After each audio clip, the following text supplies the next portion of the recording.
বঙ্গবন্ধু সেতু ও কর্ণফুলী টানেলের নাম পরিবর্তন।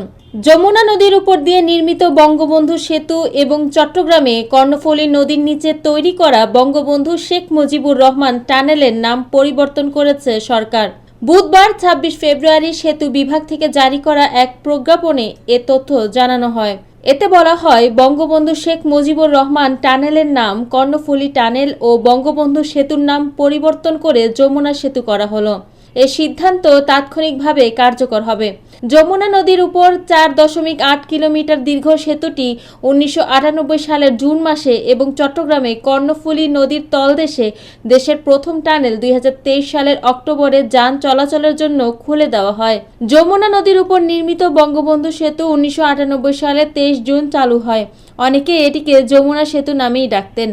এমনকি গুগল ম্যাপেও প্রথম দিকে সেতুটির নাম যমুনা সেতু হিসেবে দেখানো হয়েছিল, যা পরবর্তীতে বঙ্গবন্ধু সেতু নামে পরিবর্তিত হয়।